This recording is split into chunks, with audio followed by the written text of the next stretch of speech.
Hi everyone, in this video we're going to go over some advanced techniques using Adobe Substance Painter. Alright, let's switch into painting mode and get rid of the materials that we have on the object. Right now we have been texturing this object using, on the one hand, default materials from Painter, and on the other custom material that we made using Sampler. But I want to show you how you can use default textures within Substance Painter to make interesting materials. So what we can do, starting with our blank object here, is go to the textures and let's search for grunge. And grunges are really useful because they have a lot of variety in the grayscale image, and you can use this to, on the one hand, color objects, texture objects. You can do all sorts of things with grunges. So let's first start by adding some height information using grunges. So I'm going to add a fill layer, and I will go ahead and change the projection to triplanar. And then coming down for our height information, I'm not even going to put in a color. I'm going to pick a grunge. What is this one? This one is grunge concrete moss medium. That one's fine. Let's just start with that one. We'll pull this one into the height, and you can see that it's really furry. And there are two ways to fix this. One would be to just come into the shader settings, look at the displacement, and start adjusting this displacement. If you aren't seeing any height, then you don't have any displacement on the object. So you need to make sure that it's enabled, and then you want to switch this from 0 to something like, I don't know, 0.05, and that's giving us a lot of height information. All right, we could dial it down there, but then it will dial down everything. So what we can do instead is in our fill layer, we call this like grunge. Make sure I spell it correctly. Grunge height. We can switch from base color to height, and now we can adjust the opacity of that, and that is going to adjust our height. So that way we can control each height texture independently without having to mess with the overall displacement. So this looks pretty good. And the triplanar projection by default, let's see what we've got here. The tiling, 3D projection settings, the tiling is 1. We could always like work with this, make it bigger, make it smaller. Let's leave this at 1 for now. Now that we have this set up, we could also, just drop in different heights, and we could see different results from drop in different grunges, and you can see that some of these are going to be more even, and this has more variety. So that's actually kind of nice. So I'm going to leave that one in. All right, what we can now do is let's just duplicate this layer. So duplicate layer, and I'll call this grunge color. Okay, that's looking pretty good. Well, it's looking the same. And what we're going to do is we're going to come to the height information, and we're going to get rid of that. And then we'll drag another grunge. So let's see, what do I want to use? There's so many different ones. There's a grunge map of 4. There's one with spots. That's kind of nice. So maybe we'll use this like spots, grunge spots, stain spots. That's kind of nice. So let's use that, and let's use that for the color. So now we're bringing this over for the color, and that's looking okay. We could change the projections to we want these spots to be smaller. We could try a tiling of 2, a tiling of 3, something like that. We can just experiment with this. So now what's nice about this is that we're getting height information, like all of the displacement on the surface is just coming from this, right? And then we're applying this different color on top. And again, we can look at our base color here, and we can come back and, we could very easily try a different texture. on top. Okay, so this black and white texture is not going to be very interesting. And so let's look at a quick way that we can add color to this. And this is a nice little technique. We can right click our grunge that we're using for color, and we can add something called a filter. And this filter, we need to select one, and we're going to select gradient. And it doesn't look very different at first, but we can replace all of these color positions with actual colors instead of just grayscale tones. So I'm going to go ahead and bring over my window a little bit. Let's make this smaller because we need to get some colors. And I could either come in here and just start picking them, but rather than doing that, I'm going to show you a nice little technique, which is to come not to here, but to this is Color Adobe. So if you just Google Color Adobe, you'll get coloradobe.com. That'll pop up, and then you can explore these different color palettes. And this is just a nice way to get some quick things to play around with, some different options that you might not come up with. So why don't we start? Do we want to start with this one, or yeah, or there's also like explore, and there are these different like primary colors. There's vaporware, so maybe let's use this one, like right here in the middle. Okay, so we're gonna want to use this one, and so I'm gonna bring this over, and this has multiple channels. So let's just start with 3 and maybe pick 3 different values here. So in color 1, we'll pick that one. In color 2, we'll pick maybe this one in the middle. In color 3, we'll pick the blue. Maybe we want to switch that one to blue, and that looks nice. Now we can also change these color positions just by sliding them around. So this is like an easy way to play with the colors that you have and getting different options.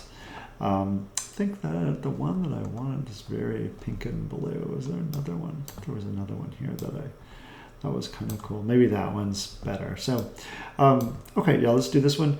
But what I'm going to do is go ahead and take this back to, maybe let's just clear this out, get rid of that, go through these steps again, add a filter, select the gradient filter, and I'm looking here and I have 1, 2, 3, 4, 5 different slots. So with this one, let's, with our filter, take our color quantity up from 3 to 5.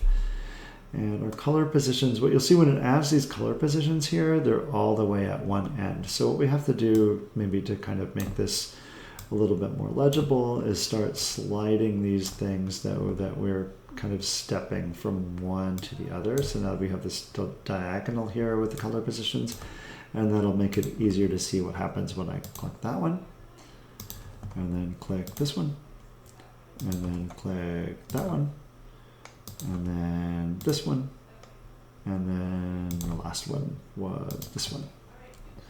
And we're not seeing much of this, so now we could bring this down. We can play with these, and by playing with the positions here, all of this stuff, we can get different results. Now this particular texture has like a lot of this main color, so that's something that we have to be aware of.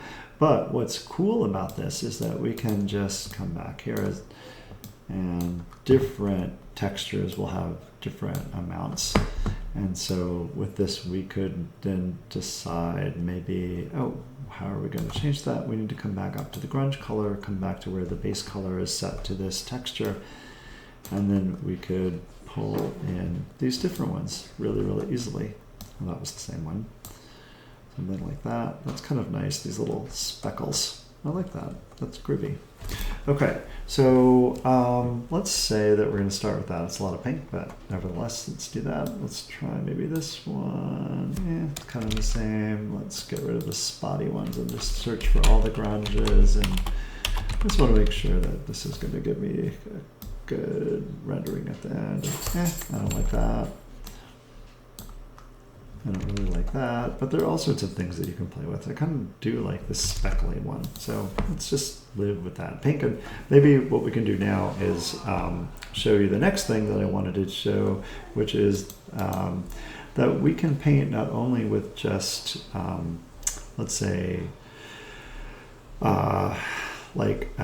very straightforward brushes, but we can also paint with different kinds of brushes. So what do I mean by that? Let's add another fill layer. And let's say we wanted to paint some sort of weathered effect on this, like some sort of erosion.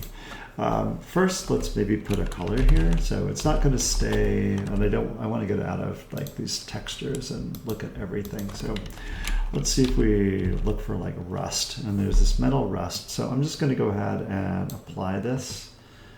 Let's get rid of that one. So just drag it on top of the object. It makes a fill layer. Now I'm going to, I want to make sure that this is triplanar projection and scale. I'm going to bring it up a little bit, something like that. Not sure about the height information, but let's just live with that for now. Let's say that that's kind of okay. And maybe, yeah, that's all fine. Okay. Now we're going to apply a mask to this. So let's add a mask. Add a black mask. There we go. And then obviously I could come and paint this corrosion on top. And that's okay, not so interesting. What we can do is now right click, add a paint layer, which will make it easier to control, right? Because I can just, turn it off, on and off this paint layer, undo that stroke. Now, what I want to do is make or search for the particle brushes. And let's unclick that. Now we're searching for everything, particle. So we're going to get these different brushes that we can play with. So let's look at the leaks. And so what you'll see is when you start, oops, be in this paint layer, turn it on. Let's just delete this paint layer.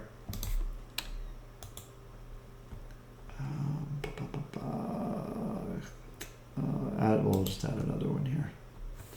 Should just be able to delete that. That's right, delete it, and then add a paint layer. Cool, that's great. Now, what we can do is add our leaks. And so we're going to do that in this paint layer. And now you can see that it's adding, and let's move around this object. And as I'm painting on it, it's starting to do all this. I can feel my view jumping around. So I'm just going to go back to my camera, and let's just give myself slightly different focal length, hit F, and now it should be fine, hopefully. All right, so I can now, as I paint on this thing, I'm getting something flowing on the object. So let's use a different one. This is one is more dramatic. This is liquid stream. So now it's kind of like streaming, and so if I start on the top here and just kind of keep painting there, it's going to like flow down the side. So there's some interesting things that can happen, and I'm sorry that this is jumping around so much. It's something has to do with my space mouse. So which I'm using to navigate. So let me just stop using that and see if I can switch this back to 35 millimeters. And hit F. See if I can rotate around here. Okay, so getting this thing, I'm just going to rotate around using the mouse. And now I'm painting on this thing, and I'm getting that revealed, right? So this is an interesting thing. There are different ones that you can play with. There's splat. What does splat do to be more on the object? I'm not getting much of a splat. I'm not sure why. Oh, there we go. It's splatting now. It has to find the object to splat on. So there we go. That's giving us a deeper one here. I'm so not used to rotating with the F and O. Okay, so now the splat is giving us a different kind of texture on the object, like that. Okay, I feel like it's not 100% finding stuff here for me, and that's just maybe, this is where I could maybe close down Substance Painter and jump back in.